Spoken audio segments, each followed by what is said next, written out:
I was super nervous the first game, mostly because there was a lot that I had to shoot and deliver before the game even started, before tip-off.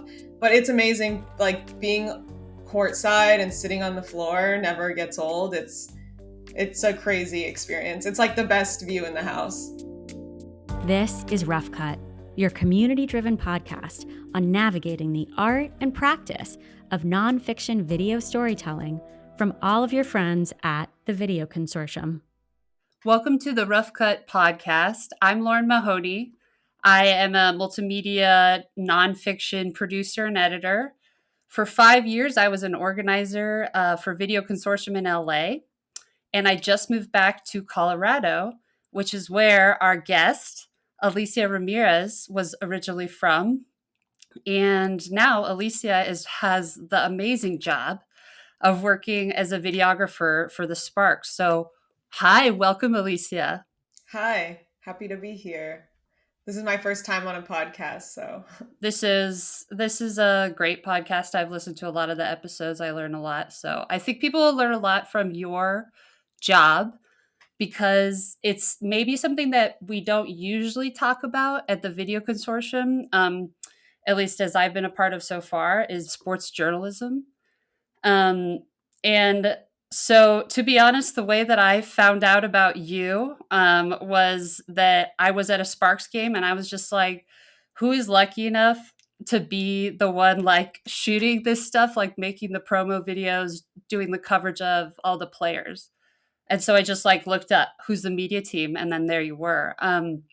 Could you tell me a little bit about how you first got this job and like how you became interested in sports journalism?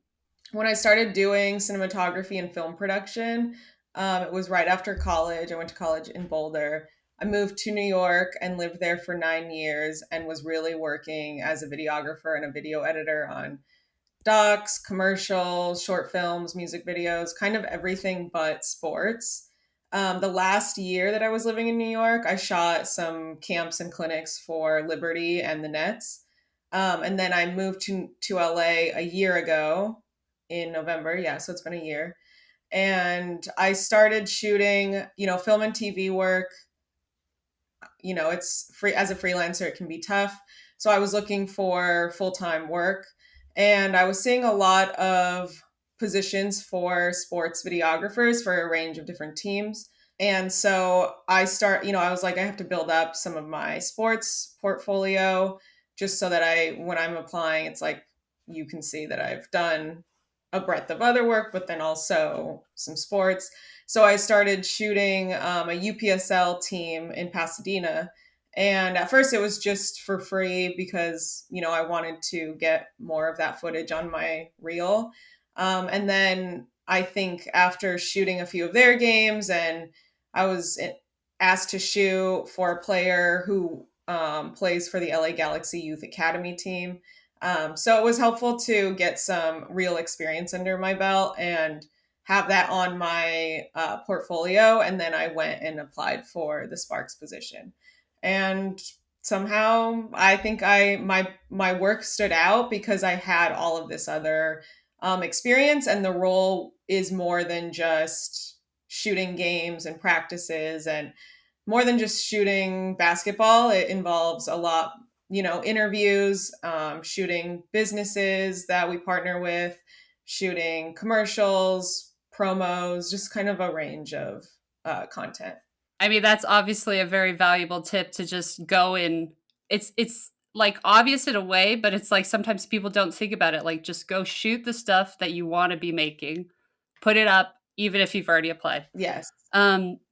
So about what you're doing for the team, like it's such a variety of stuff that you said. Can you describe a typical work week? Is there like a typical work week on the team?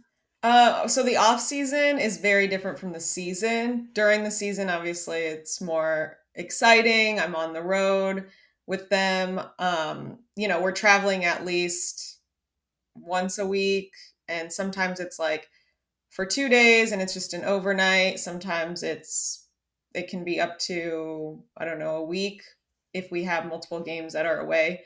and kind of in the same area. So a lot, it is like during the season 6 to 7 days a week, usually six, but we're kind of on call in a way because social is very of the moment. It's a lot of like churn and burn, like, shoot and get it out in within the day. So the typical work week is a lot of, I'm never really in the office because I'm at the games or I'm editing in a hotel room. Nice. Yeah. What was the first game that you worked at, and what was it like to like walk out on the court and be there filming? Yeah, I was super nervous the first game, mostly because there was a lot that I had to shoot and deliver before the game even started, before tip off. So I was just kind of nervous about the workflow and getting everything out. We do arrive like 3 hours before the game, so there was plenty of time, but I was shooting the tunnel fits, like photographing the tunnel fits because I do that on away games, and then had to shoot the pregame warm up and edit that into a little sizzle, which we put on social before every game. And once I was in the flow and like started to shoot, I realized it was going to be fine. And yeah, the anxiety melted away. And then once I had done one, I was like, okay, this is a breeze. Like it's the same thing every single time. And you get used to it pretty quickly. But it's amazing. Like being courtside and sitting on the floor never gets old. It's a crazy experience. It's like the best view in the house. Yeah, no. I mean, I've seen pictures of you on your Instagram of you doing just that. And I'm just like, oh, that's so cool. Like to be, just like under the hoop. So like building rapport with the players. How did that happen, and how is it going? And have you found different players are more open to working with you, or what has that been like? The environment is very serious at times and people are very focused. So the rapport over the first season was kind of like a slower build up because there's not always time or opportunity for more interpersonal conversations, but those do end up happening over the course of the season and they ended up happening more. And that was kind of where, it's like you really build the trust in those moments. So by the end of the season, I, had great reviews from the players and they, ended up trusting me. And it helps that I'm a woman. That is really important to these particular players. I can't speak for the rest of the other teams, but they were happy about that aspect. And then, just starting to talk to them. I'm an athlete. I like fashion. I like, a lot of the things that they're interested in. So I think that was good for building a relationship. So what is the team? Like what is the media team that you work with? How many people are there? It's really small. So I'm the videographer, full time videographer. I'm kind of in charge of the video and photo department, but I'm also the only one in that department. We hire freelancers, for home games and other kind of like entitlement nights or theme nights to shoot additional content. But I am kind of the primary person in that role full time doing all the conceptualizing for everything else. We have a graphic designer and a social media manager. So that's our marketing team, we have more than that, but it's still a very small team. Which is great because there's room for us to pitch on other areas that aren't our job. So like if somebody in our team is interested in the merch. So like I'm very interested in the merch and the fashion and styling of, what we're putting out there. And so, they welcome my opinions and my concepts and pitches. So it's very small, it's very welcoming with opinions that aren't about your job. Very collaborative. When you said a second ago that you had ideas about merch and stuff, did you have any video or project ideas that you pitched? I think that people are more willing to buy things when you show them how to style something. So right now, like athletic wear is really in style and it's trending, but not in the way that it used to be worn as just like you're just throwing on a jersey and like showing your support. I think pairing that with more of a streetwear vibe is really in style. So I had just shown the team this Pinterest board. I make Pinterest boards of everything aesthetic that I'm thinking of. And it was just like examples of photo shoots where, you know, different types of people are styling a jersey over something else. So it's like we want people to buy our jerseys to represent the team and also individual players that we have. So that was one of the things I was pitching. Very cool. Um, so generally, Alicia, what are the skills and experiences and maybe connections that you think really got you this job? I mean, you built up your portfolio, like you said, but is there anything that you had that you think got you in, or that you're really glad a skill that you have now as you've been on the job for a while? Understanding lighting, understanding how to work in a studio, understanding how to light a face for an interview, for example.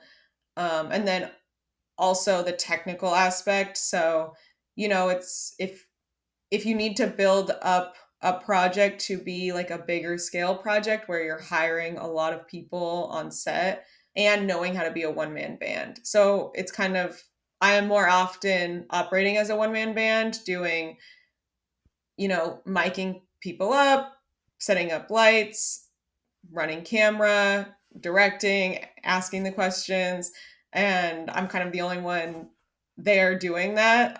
Like nobody at all is there to help sometimes, but it's nice to know how to be a one man band, but then also how to like build up a team and know who you need to hire and how to organize the team and the production schedule. So I think we're getting more into those types of shoots, which I'm really excited for, especially in the off season when we have time to do those. But yeah, I think knowing how to scale up or down depending on the project and the needs. As a one man band, what equipment are you like desperately relying on? What do you use? And maybe is there a piece of equipment that you wish you had or that you're glad you found just in time for this job? I mean, currently I shoot on a Sony FX3, which is pretty standard for sports. A lot of the videographers I've seen for other teams, it's FX3 or FX6, and then everybody has like the 24 to 70 Sony G Master or Canon, and then a 70 to 200. And I have a lav mic, a Sennheiser lav mic. I have a Aperture 200X, I think, and then like a softbox to go on it, a couple modifiers. So that's pretty much what I'm rolling with most of the time. I mean, the light I don't always bring around. And I have a Ronin as well. So depending on the project, I mean, I do those like DJI Ronin or DJI mics that you can just clip on quickly. Those are actually, it's nice to have a lav mic for the sit down interviews, but I think those are just like much faster to put on take off and on people. So um, that is something that I need, which is easy to get. They're not too expensive, but most of the videographers I've seen also have those. Is there like a dream project that you have, or a video or something that you would want to do with the Sparks? Yeah. So actually recently the the New York Liberty created a piece for the playoffs 2 years ago and they won an Emmy for it. So that became like a goal of mine was okay, we're gonna make a video maybe for the playoffs, but you know, for whatever like big moment that kind of like requires it. And I want us to win an Emmy for it or want us to win an Emmy in general. But the thing about the Liberty video, it was the New York Game for Everybody video with that was narrated by Alicia Keys. Um, I loved how they represented New York and the fans and like the specifics of who like what New York is like and what the identity is there. And so much of the marketing team I'm on right now, it's like, how are we representing or talking to our audience, our demographic? How are we representing LA? Like, what does that look like? It's really fun to get to talk to you because, of course, like I said, I like daydream about sometimes filming for the NBA or the WNBA. So I think it's really cool to hear what it's like and what tools you're using. So thank you so much for talking with us today, Alicia. Yeah, of course. It's so fun to talk about. And yeah, I've never been on a podcast or been asked about my professional experience. And I actually feel like now I am in a role where I have this knowledge that people are, really excited to hear about. And so it's fun to share it.